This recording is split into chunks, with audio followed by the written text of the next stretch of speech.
Hello and welcome to Outside the Box with Candle Kitchens. This is for my game design class, and today I'm going to be talking about flow and how it relates to game design and games in general. So flow is the movement or progression of how you get into like the groove of a game. So if you've ever been playing a video game for a really long time, or actually, let me start with a different analogy.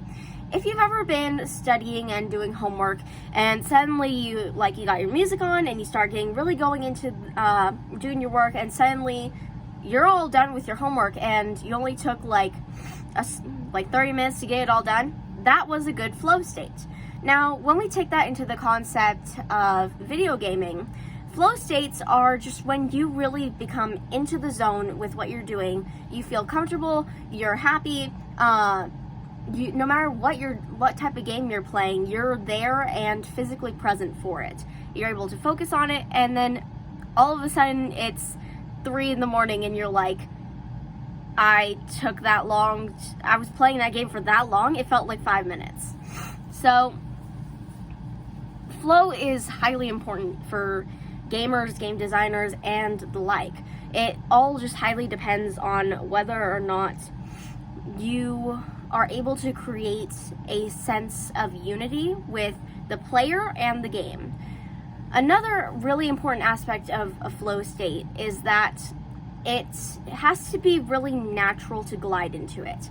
So when you're required to do homework, it's not as natural of a flow state as when you're playing a video game, because for one thing, it's required, and so you just have to kind of sit there and deal with it.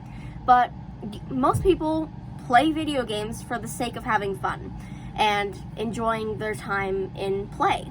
So they typically will have to they'll ease into it more effectively than someone would ease into doing homework. And that's really one of the end goals of creating a good flow state, is to help the player ease into what they're doing and make it seem natural, as if they don't even realize that they're the ones having all the fun. So I also want to talk about some games that I've experienced a really good flow state in, and maybe talk about how those happen to do so.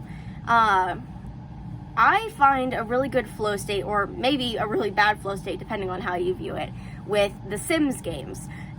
Specifically for me, Sims 4.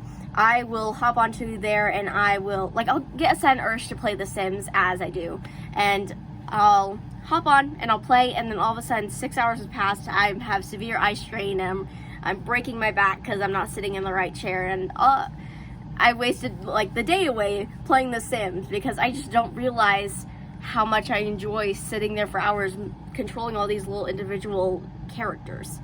Another really good game I see flow state in is with Minecraft, which you can also see that similar kind of thing happen, where you get into playing the game and all of a sudden you just spend hours on it. And I think a lot of how Minecraft does that is it just gives you the freedom to do whatever you like. So if you'd like to build, or if you really want to go and try and be a completionist and run through the whole game, you're more than welcome to do so. And if at any point you get bored with what you're currently doing, you can just change it at the drop of a hat.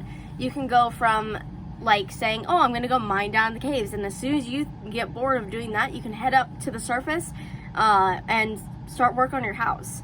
And I think that's one of the biggest aspects of creating a flow state, is giving the gamer, the player of your game, the ability to opt into it and the ability to have freedom in what they're doing. There are some games that don't really do that, and while you're still able to find flow states with them, I see it's much more common within games that you get to pick your own path, per se. Anyways, that's all my time today, but thank you for listening to Outside the Box, and I'll see you next time.